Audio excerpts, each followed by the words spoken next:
Hello guys, welcome to get Telugu ఎమి. ఈరోజు మన చాప్టర్ వచ్చేసరికి chapter 4 single phase AC circuits. Chapter 1, 2, 3 2, 3 అనేది ఒక వీడియోలో పెట్టేసి 1 అని ఒక వీడియోలో పెట్టి ఆల్రెడీ అప్లోడ్ చేసాం. చెక్ చేయండి, లింక్స్ కూడా డిస్క్రిప్షన్లో పెడతాను, చెక్ చేయండి. ఓకే, ఈరోజు single phase AC circuits. First AC circuits ఎలా ఉంటాయి, ఫస్ట్ డీసీ సర్క్యూట్ అంటే ఏంటో తెలుసుకుందాం, దాని తర్వాత ఏసీ సర్క్యూట్ చెప్తాను. ఇప్పుడు డీసీ అంటే ఈ టైంతో పాటుగా కాన్స్టెంట్గా ఉంటుంది అనమాట. టైంతో పాటుగా కాన్స్టెంట్గా కరెంట్ అనేది పాస్ అవుతూ ఉంటుంది. టైంతో పాటుగా ఎంత టైం అయినా మనకి కరెంట్ అనేది ఒకే విధంగా పాస్ అవుతూ ఉంటుంది అనమాట. దాన్ని డీసీ కరెంట్ అంటాం. దానివల్ల మనకి చాలా ప్రాబ్లమ్స్ అనేవి ఫేస్ చేస్తాం. ఎందుకంటే ఎక్కువైన వోల్టేజ్ మనకి మన అంటే మన పేరెంట్స్ ఉన్న టైంలోని, మన పేరెంట్స్ టైంలోని బల్బ్స్ కానీ అండ్ ఫ్యాన్స్ కానీ ఏవైనా కాన్స్టెంట్ కరెంట్ వల్ల అవి ఏంటంటే పాడైపోతూ ఉండేవి అనమాట. ఇవన్నీ ఇలాగ అవుతుందని ఒక సైంటిస్ట్, టెస్లా అనే సైంటిస్ట్ ఒక ఏసీ కరెంట్ తయారు చేశారనమాట. ఏసీ కరెంట్ ఏంటంటే చెప్తాను. అదే ఏసీ కరెంట్ ఎలా తయారు చేశాడంటే, ఇప్పుడు మనకి కరెంట్ అనేది ఒక సైనసోయిడల్ వేవ్లోని కరెంట్ పాస్ అయ్యేలా చేశాడు. అంటే ఎలాగంటే, ఇప్పుడు మన ఫస్ట్ ఇది ఉంది, సర్క్యూట్ ఉంది, చూడండి చెప్తాను. సర్క్యూట్ ఉంది. ఈ సర్క్యూట్లో ఏంటంటే ఇక్కడ బల్బ్ ఉంది అనుకున్నాం. ఇప్పుడు బల్బే మన ఈ సైంటిస్ట్ ఏం చేశాడంటే, కొంచెం సేపు కరెంట్ అనేది పంపించి కొంచెంసేపు ఆపేసేవాడు. ఆపేస్తే ఆ టైంలో ఏంటంటే అప్పటిదాకా ఎలక్ట్రిక్ కన్జ్యూమ్ అయ్యింది, మళ్ళీ రివర్స్లో ఫ్లో అయ్యేది అనమాట. అంటే ఈ నెగిటివ్ సైన్లో అంటే రివర్స్లో ఫ్లో అయ్యి మళ్ళీ కరెంట్ అనేది పాస్ అయ్యేది. అలాగా ఏంటంటే ఫస్ట్లో మనకు ఫస్ట్లో ఏంటని చెప్పింది అంటే, ఫస్ట్లో ఎప్పుడైతే మనకి కాయిల్ కనెక్ట్ అవుతూ ఉంటుందో దాని యొక్క మ్యాగ్నెటిజం పెరిగి కరెంట్ అనేది బాగా ఫ్లో అవుతుంది. అంటే ఎప్పుడైతే మళ్ళీ లాస్ట్లోని మనం ఆపేస్తామో ఇంకొంచెం సేపు కూడా తిరుగుతూ ఉంటుంది అనమాట. ఫ్లో ఆఫ్ కరెంట్ అనేది అవుతూ ఉంటుంది. ఎందుకంటే దీని యొక్క ఎలక్ట్రాన్స్ అనేది తీసిన వెంటనే ఆగిపోతుంది, అలా స్లోగా ఆగుతుంది అనమాట. అదే ఇక్కడ యూజ్ చేశాడు. ఏంటంటే ఫస్ట్ కరెంట్ పంపిస్తాడు. కరెంట్ పంపించిన తర్వాత దీని యొక్క ఫ్లో ఆఫ్ ఎలక్ట్రాన్స్ని స్లో అయ్యేదాకా కరెంట్ అనేది ఆపేస్తాడు. ఫస్ట్ కరెంట్ పంపించి దాంట్లో రన్నింగ్ అయ్యేలాగా పెంచి దాని తర్వాత ఒక సర్టెన్ టైం దగ్గర ఆపేస్తే ఆ రన్ అయ్యే టైం పరిగెట్టేటప్పుడు ఎంత ఫాస్ట్గా పరిగెడతామో స్లోగా పరిగెడుతూ ఫాస్ట్ అవుతూ మళ్ళీ స్లోగా మనం ఎలాగ ఆగిపోతామో ఇది సేమ్ అంతే అనమాట.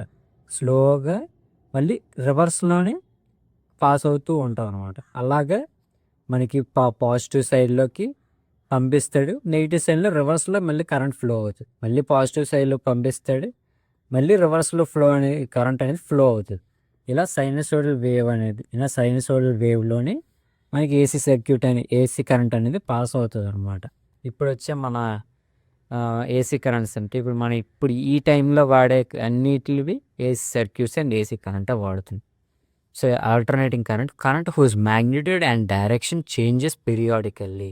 అదే ఒక సర్టెన్ టైం దాకా పంపిస్తాడు, దాని తర్వాత మళ్ళీ రివర్స్లోని మనకి సర్క్యూట్ అనేది ఫామ్ అవుతుంది. ఇప్పుడు జనరల్ ఫార్ములా చూసుకుంటే వోల్టేజ్, ఇది గ్రాఫ్కి సంబంధించింది అనమాట. Voltage V=Vm sin ωt. మన ఈ సైనసోయిడల్ వేవ్లోని వోల్టేజ్ ఎలా ఫామ్ అవుతుంది అనేది ఈ ఫార్ములా అనమాట. కరెంట్ సేమ్ దాంట్లోనే ఎలా ఫామ్ అవుతుంది అనేసి Im sin ωt, where Vm is maximum peak value.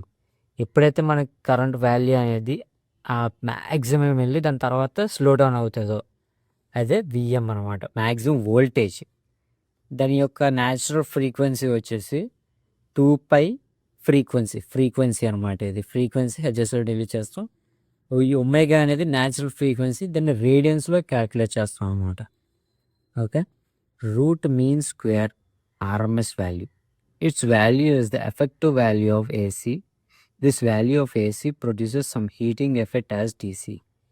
ఏంటంటే ఇప్పుడు ఇదే గ్రాఫ్ని మనం ఒకటే లైన్తో కాన్స్టెంట్ లైన్తో ఒకటి తీసుకుంటే ఆ వాల్యూ అనేది ఏసీ కరెంట్ ఎంత పాస్ అవుతుందో అంత వాల్యూ అనేది మనకి చూపిస్తుంది అనమాట. అదే root mean square value.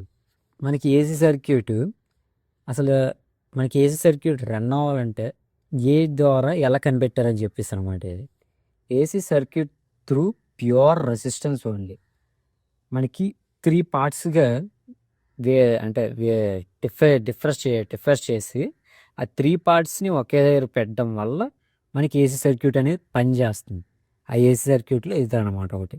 AC circuit through pure resistance only. మనకి ఏసీ సర్క్యూట్లో ఓన్లీ రెసిస్టెన్స్ ఒక్కటే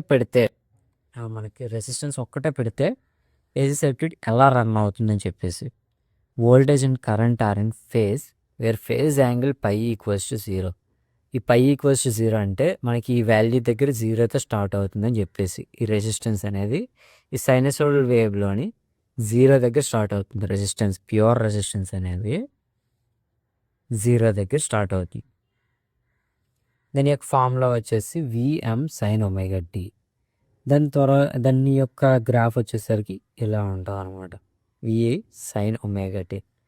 అదే ఐ వచ్చేసరికి ఐఎం సైన్ ఒమేగా టీ. దీని గ్రాఫ్ వచ్చేసరికి వోల్టేజ్ కన్నా కొంచెం తక్కువ ఉంటుంది. ఈ విధంగా ఈ డాటెడ్ లైన్స్ ఉన్నాయి చూసారా, ఈ డాటెడ్ లైన్స్ అనేది కరెంట్ పాస్ అయ్యే ఏసీ కరెంట్లో కరెంట్ పాస్ అయ్యేది అనమాట గ్రాఫ్. ఇది దీంట్లో పవర్ కన్సంప్షన్ ఎంత ఉంటుంది? Power consumption voltage into current అనమాట.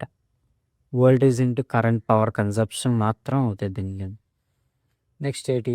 AC through pure capacitance leading. Pure capacitance అంటే ఇప్పుడు కెపాసిటర్ చూసుకుందాం.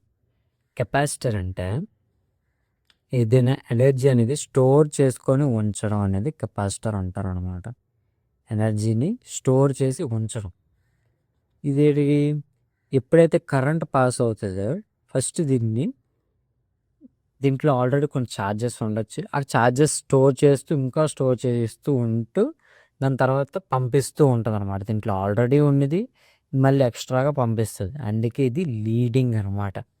లీడింగ్ అంటే ఇంకొంచెం ముందే ఉంటుంది రెసిస్టెన్స్ కన్నా. రెసిస్టెన్స్ ఏంటి? ఆపుతుంది, అప్పుడు 0 నుంచి స్టార్ట్ అవుద్ది. ఇదేంటి? మనకి ఇంకొంచెం ఎక్స్ట్రాగా ఇస్తుంది అనమాట. అందుకే ఇది π/2 ముందే అంటే 90 degreesకి ముందే పాస్ అవుతుంది. కరెంట్ లీడ్స్ వోల్టేజ్ పై 90 degrees. కరెంట్ అనేది మనకి వోల్టేజ్ కన్నా 90 degrees ముందే ఉంటుంది అనమాట. అదే విఎం సైన్ ఒమేగా టీ అనేది వోల్టేజ్ యొక్క formula. Capacitance equals to formula ఇదనమాట. ఒకవేళ ఫార్ములా అడిగితే ఇది పెట్టాలి, అందుకని చెప్తున్నాం. C equals to Q/V. Queue అంటే ఏంటి? ఫస్ట్ చాప్టర్లో చెప్పుకున్నాం, ఛార్జ్ అనమాట. క్యూ అంటే ఛార్జ్, బై వి అంటే voltage. From V find I equals to IN sine omega π/2. చెప్పగలరా 90 degreesలోని ముందే ఉంటుంది అనమాట. π/2 90 degree వోల్టేజ్ కన్నా కరెంట్ అనేది 90 degrees ముందే ఉంటుంది. దీంట్లో ఏంటి? కెపాసిటివ్ రియాక్టెన్స్ అంటే ఇప్పుడు ఇది ఎంత ఫ్లో పంపించినా దీనికంటూ కొంచెం ఇప్పుడు ఏదైనా వెళ్ళే దారిలోని మనకి ఏదైనా రాయి కానీ ఏదైనా అడ్డు ఉంటే కొంచెం చూస్తాం, స్లో అవుతాం, దాన్ని దాటుకొని వెళ్తాం. సేమ్ దీనికి ఏంటంటే రియాక్టెన్స్ అంటే దాన్ని చూసి ఈ కరెంట్ని ఎంతవరకు అపోజ్ చేస్తుంది, ఎంతవరకు పంపిస్తుంది అని చెప్పేసి ఈ కెపాసిటివ్ రియాక్టెన్స్ అనమాట. XC ఈక్వల్స్ టు 1/2πfc అనమాట. ఇది ఫార్మ్. దీంట్లో పవర్ కన్సప్షన్ వచ్చేసరికి 0. దీంట్లో పవర్ కన్సప్షన్ అనేది పూర్తిగా 0. కెపాసిటెన్స్ ఉండడం వల్ల మనకి యూజ్ ఎక్కువ, కానీ కన్స్యూమ్ అయితే అసలు ఏమీ లేదనమాట. సో అందుకనే దీన్ని కూడా యూజ్ చేసుకుంటాం. అదే రియాక్టెన్స్లో అయితే power equals to V × I. ఇప్పుడు కెపాసిటెన్స్ యొక్క గ్రాఫ్ చూద్దాం. కెపాసిటెన్స్ యొక్క గ్రాఫ్ 90 degrees ముందే వస్తుందని చెప్పని చూసావా. ఇది 0. మనకి వోల్టేజ్ అనేది ఇక్కడ స్టార్ట్ అయ్యింది, కానీ కరెంట్ అనేది మనకి ఇక్కడే స్టార్ట్ అయ్యింది. ఓకే. మనకు కొన్ని గ్రాఫ్స్ చూసుకుంటే మీకు ఇక్కడి నుంచి స్టార్ట్ అయింది చూపిస్తారు. ఇక్కడి నుంచి స్టార్ట్ అయిందంటే దాని యొక్క ఎక్స్టెండెడ్ లైన్ అనేది ఇలా వస్తుందన్నమాట. ఇక్కడి నుంచి స్టార్ట్ అయ్యింది. ఎక్స్టెండెడ్ లైన్ ఇక్కడికి వస్తుందంటే π/2 మైనస్ అదే +π/2 కింద ఫామ్ అయిందనమాట. ఇక్కడి నుంచి స్టార్ట్ అయిందని అర్థం. AC through pure inductance only without resistance. Okay. Inductance అంటే ఇప్పుడు కాపర్ కాయిల్ని ఈ విధంగా చుట్టి ఉంచడం అనేది ఇండక్టెన్స్ అని అంటాం అన్నమాట. ఇండక్టెన్స్ దగ్గర కాయిల్ దగ్గర మనకి ఏసీ కరెంట్ ఫ్లో అయ్యేటప్పుడు ఎలా ఉంటుంది. ఈ ప్యూర్ ఇండక్టెన్స్ని మనం ఎల్తో డినోట్ చేసుకుంటాం అనమాట. అదే కెపాసిటెన్స్ సితో డినోట్ చేసుకుంటాం. ఇక్కడ current lags by voltage by 90 degrees మనం ఏదో చెప్పుకున్నాం ఫస్ట్ చాప్టర్లోని. ఎప్పుడైతే మనకి కాయిల్ అంటే కరెంట్ ఎప్పుడైతే పాస్ అవుతుందో ఒక కాయిల్లోని మ్యాగ్నెటిక్ ఫీల్డ్కి కొంచెం కన్జ్యూమ్ అవుతుంది. అంటే ఎంత కాదనుకున్నా చిన్నదనే కన్జ్యూమ్ అవుతుంది. అది ఒక వైర్కే కన్జ్యూమ్ అయితే మనం ఇక్కడ వైర్ని కాయిల్లాగా చుట్టేసి దగ్గరగా పెడితే దానికి ఇంకా ఎక్కువ కన్జ్యూమ్ అవుతుంది అనమాట. సో దానికి ఇంకా ఎక్కువ కన్జ్యూమ్ అవడం వల్ల కరెంట్ అనేది ఇంకా స్లో అవుతుంది. ఆ స్లో అవ్వడం ఎంత స్లో అవుతుంది, current lags by voltage by 90 degrees.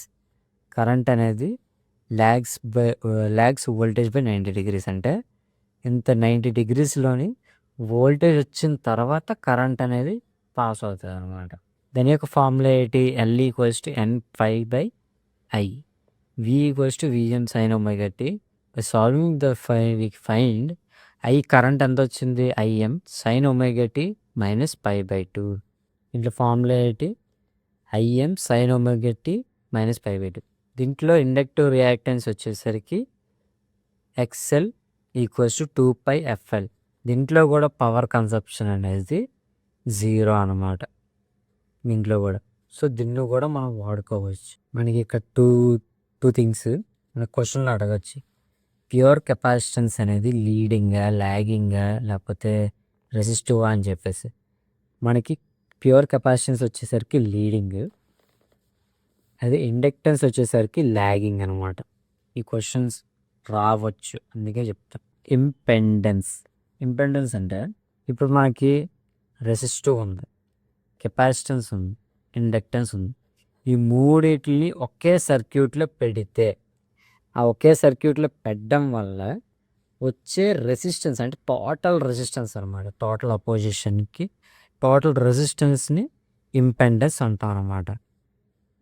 Impedance is the total opposition of a circuit components offer to the flow of alternative current. ఈ మూడింటిని పెట్టడం వల్ల మనకి టోటల్ రెసిస్టెన్స్ అంటే టోటల్ అపోజిషన్ ఆఫ్ కరెంట్ ఎంత అంటే ఇంపెండెన్స్ అంటాం. దాని యొక్క formula Z=√R² plus resistance square plus XL capacitive inductance reactance minus conductive reactance capacitive reactance whole square అనమాట. ఈ ఫార్ములా గుర్తించుకుంటే power factor cos π = 2 true power by apparent power. True power P/IV, cos π apparent power S = VI. ఇక్కడతో single phase అనేవి complete అయ్యింది. Next chapter transformer అనమాట. Transformer అంటే మనకి first last వీడియోలో ఉంటుంది, 3rd చాప్టర్లో. మనకి ట్రాన్స్ఫార్మర్ అంటే స్టాటిక్గా ఉండి కరెంట్ అనేది ట్రాన్స్ఫర్ అవ్వడం అనేది స్టాటిక్ అంటే no physical motion to transfer current అనమాట. ఏ ఫిజికల్ మోషన్ లేకుండా కరెంట్ అనేది ట్రాన్స్ఫర్ అవుతుంది ఒక మీడియం నుంచి ఇంకో దగ్గరికి. Transformer, it is a static electrical device that transfer AC power from one circuit to another at same frequency by using electromagnetic induction. Transformer యొక్క కోర్ ప్రిన్సిపల్ ఏంటి, working principle electromagnetic induction అన్నమాట. ఇది అడుగుతాడు, చూసుకుంటాం. No transformer work only on AC, not on DC. Electromagnetic induction అంటే మన Faraday's first లా ఉంది కదా, ఫ్యారడేస్ ఫస్ట్ లా ద్వారాగా ఇది వర్క్ అవుతుంది అనమాట. ఫ్యారడేస్ ఫస్ట్ లా ఏంటి చెప్పింది, ఎప్పుడైతే మనకి కరెంట్ అంటే చేంజ్ ఇన్ మ్యాగ్నెటిక్ ఫ్లక్స్ ఉంటుందో దాని ద్వారా మనకి కరెంట్ అనేది పాస్ అవుతుంది అని చెప్పేసి. ఇప్పుడు దీని ద్వారా ఇది కాయిల్ అనమాట. ఈ కాయిల్ అనేది ఈ ఐరన్ కోర్కి కాయిల్ చేసి అంటే వ్రాప్ చేసి పెట్టారు, ఇటు ఒక సైడ్ ఇటు ఒక సైడ్. ఇక్కడ వచ్చే మ్యాగ్నెటిక్ ఫీల్డ్ అంటే ఇక్కడ వచ్చే మ్యాగ్నెటిక్ ఫీల్డ్ ద్వారా దీంట్లోకి మ్యాగ్నెటిక్ ఫీల్డ్ యాడ్ అయ్యి దాంట్లోకి కరెంట్ అనేది ఇండ్యూస్ అవుతుంది. ఈ కరెంట్ ఇండ్యూస్ అయ్యి పాస్ అవుతుంది అనమాట. ట్రాన్స్ఫార్మర్స్ అంటే ఏంటి, దీంట్లో వచ్చే కరెంట్ అనేది మ్యాగ్నెటిక్ ఫీల్డ్ ద్వారా దీంట్లోకి ఈఎంఎఫ్ ఇండ్యూస్డ్ ఈఎంఎఫ్ యాడ్ అయ్యి కరెంట్ అనేది పాస్ అవుతుంది అంతే.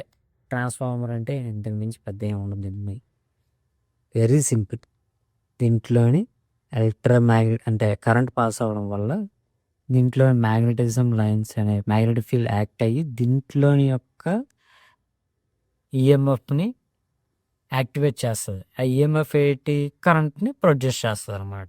Principal of operation, it is based on mutual induction by Faraday's law of electromagnetic induction. చెప్పాను కదా, electromagnetic induction Faraday's first law ద్వారా యాక్ట్ అవుతుందని చెప్పేసి. Working, when AC flows in the primary winding, the magnetic flux is produced. By using this flux links in secondary winding, EMF is produced.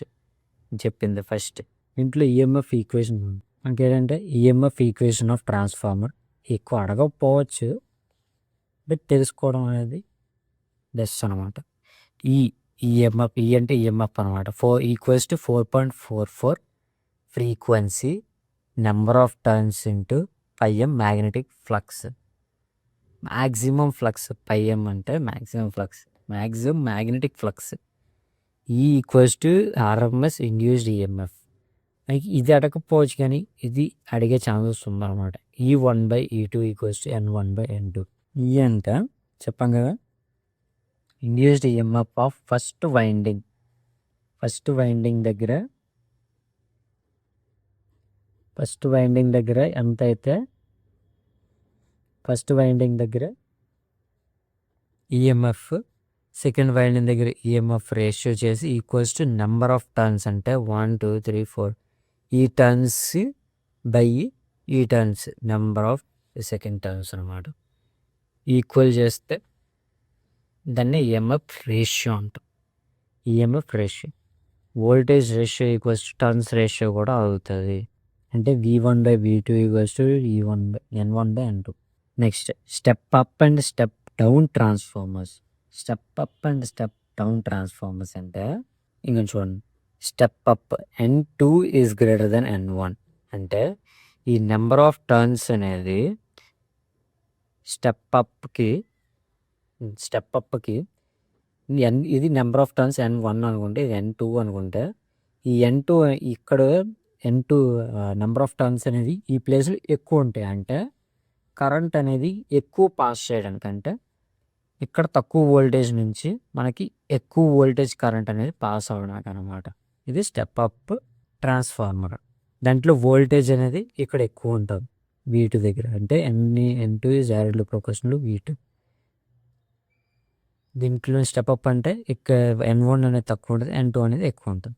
Step down అంటే N2 అనేది ఎక్కువ ఉంటుంది, N1 అనేది తక్కువ ఉంటుంది. అంటే ఎక్కువ కరెంట్ని తక్కువ కరెంట్ కింద పాస్ అయ్యేటట్టు చేయడం అనేది స్టెప్ డౌన్ ట్రాన్స్ఫార్మర్ అనమాట. దీంట్లో వోల్టేజ్ అనేది తక్కువ ఉంటుంది, ఇక్కడ అనేది ఎక్కువ ఉంటుంది. మనకి ఎక్కువగా హౌసెస్ దగ్గర అంటే మన స్ట్రీట్స్లో చూసేది స్టెప్ డౌన్ ట్రాన్స్ఫార్మర్స్. అంటే మనకి ఇంటికి ఎన్నిటికి పంపించాలంటే ఎక్కువ మొత్తంలో కానీ తక్కువలో పంపించాలన్నమాట. అందుకే స్టెప్ డౌన్ ట్రాన్స్ఫార్మర్ అనేది పడుతూ ఉంటారు. Losses in transformer. Core iron losses, hysteresis loss due to repeated magnetism and demagnetism. మనకి ట్రాన్స్ఫార్మర్ అనేది ఇప్పుడు ఏదైనా దానికి మనకి లాసెస్ అనేది ఎలాగోలా ఉంటుంది అనమాట. ఎక్కడైనా అది లాస్ అనేది ఎలాగైనా ఉంటుంది, ఇట్స్ న్యాచురల్ అనమాట. అది న్యాచురల్గా ఏ దాంట్లో అయినా లాస్ అనేది ఉంటూనే ఉంటుంది. ఇప్పుడు లాసెస్ అనే ట్రాన్స్ఫార్మర్ చూసుకుంటే కోర్ లాసెస్. కోర్ అంటే ఐరన్ కోర్. మనకి ఇక్కడ ఏం చూసారే, దీన్నే కోర్ అంటాం, ఐరన్ కోర్. దీంట్లోని 2 లాసెస్ ఉన్నాయన్నమాట. Hysteresis loss due to repeated magnetism and demagnetism. దీనికి హిస్టెరిసిస్ అంటే మనకి అదొక లాస్. అది దేనివల్ల అవుతుందంటే మ్యాగ్నెటిజం అండ్ డీమ్యాగ్నెటిజం. అంటే ఎప్పుడైతే దీంట్లోని ఎప్పుడైతే మనకి కరెంట్ అనేది పాస్ అవుతుందో అది మ్యాగ్నెటైజ్ అవుతుంది. దాని తర్వాత ఎప్పుడైతే ఆగుతుందో అది డీమ్యాగ్నెటైజ్ అయిపోతుంది. అలా మ్యాగ్నెటైజ్ అవుతూ ఆగుతూ అవుతూ ఆగుతూ ఇది ఐరన్ అనమాట. ఇది పర్మనెంట్ మ్యాగ్నెట్ కాదు. ఓకే, ఇది ఐరన్ కాబట్టి మ్యాగ్నెటిజం ఆగి అయితే దీనికి హిస్టెరిసిస్ లాస్ అనేది వస్తుంది. Eddy current loss due to induced circulating currents అనమాట. ఎప్పుడైతే మనకి ఇది అంటే ఇక్కడ నుంచి కరెంట్ అనేది దీనికి పాస్ అవుతుంది. ఎలా పాస్ అవుతుంది? ఈ ఐరన్ కోర్ ద్వారా. ఈ ఐరన్ కోర్ ఆ మ్యాగ్నెటిక్ ఫీల్డ్ని ఇంకా ఎక్కువ చేస్తుంది అనమాట. ఆ సర్క్యులేటింగ్ కరెంట్ మ్యాగ్నెటిక్ ఫీల్డ్ అనేది ఎక్కువ చేస్తూ ఉండడం వల్ల దీంట్లో హీట్ అనేది ప్రొడ్యూస్ అవుతుంది. అదే ఎడ్డీ కరెంట్. ఆ ఎడ్డీ కరెంట్ లాస్ అంటేనే దీంట్లో కరెంట్స్ వల్ల హీట్ అనేది ప్రొడ్యూస్ అయ్యి దీని కోర్ అనేది డ్యామేజ్ అవుతూ వస్తుంది అనమాట. దాన్ని ఏంటంటాం దాన్ని ఎడ్డీ కరెంట్ అని అంటాం అనమాట. దాంట్లో టోటల్ ఐరన్ లాస్, ఈ కోర్ ఐరన్ లాసెస్ ఏంటంటే hysteresis loss plus eddy current loss. ఇది ఇంపార్టెంట్. టోటల్ ఐరన్ లాస్ అంటే hysteresis loss plus eddy current loss. Next it occurs. ఇది అంటే ఇప్పుడు మనం load it occurs even at no load condition. అంటే ఎప్పుడైనా మనకి లోడ్ అనేది ఎప్పుడు పడుతుంది? ఎప్పుడైతే అందరూ ఎక్కువగా ఆన్ చేస్తారంటే ఈవినింగ్ టైమ్స్లో ఎక్కువ. ఎందుకంటే అందరూ ఒకేసారి ఇంటికి వస్తారు కాబట్టి. ఆ టైంలో కూడా అంటే దానికి ముందు కూడా మనకి ఈ లాసెస్ అనేవి ఉంటూ ఉంటాయి. Copper losses due to winding resistance. దీంట్లో ఇప్పుడు ఈ కాపర్ ఉంది, ఈ కాపర్ కాయిల్ అనుకుంటుంది, దాంట్లో రెసిస్టెన్స్ ఉంటుంది కదా ఎంతో కొంత. ఆ రెసిస్టెన్స్ వల్ల మనకి కాపర్లోని లాస్ అనేది వస్తూ ఉంటుంది అనమాట. అది దేంతో ప్రపోర్షనల్? I² తోటి ప్రపోర్షనల్ అయి ఉంటుంది అనమాట. It is load dependent. ఎప్పుడైతే మనకి ఎక్కువ కరెంట్ కన్స్యూమ్ అవుతుందో అప్పుడే ఈ లాసెస్ అనేది ఎక్కువగా వస్తూ ఉంటాయి. Efficiency of a transformer. Output power. Efficiency of a transformer output power by input power అనమాట. Output power by input power equals to P output plus losses. For maximum efficiency copper loss equals to iron loss. మనకి ఎక్కువ అంటే maximum efficiency తెలియాలంటే copper loss iron loss equal చేసుకోవాలన్నమాట. ఈ losses ప్లస్లో అది చేసుకుంటే మ్యాక్సిమం ఎఫిషియన్సీ అనేది వచ్చేస్తుంది. ఓకే, ఇక్కడతోటి 4 and 5 చాప్టర్స్ అనేది కంప్లీట్ అయిపోయింది. ఓకే, నెక్స్ట్ చాప్టర్స్ ఇంకా వస్తూ ఉంటాయి. ప్రతి నాన్ టెక్ వేరే HPCLకి మెకానికల్ నాన్ టెక్ ఏవైతే ఉన్నాయో అవన్నీ చేసి పెడతాను అన్నమాట. సబ్స్క్రైబ్ చేసుకోండి. వీలైతే లైక్, మీ ఫ్రెండ్స్ ఎవరైనా ఉంటే వాళ్ళు కూడా షేర్ చేసి పెట్టండి. Thank you.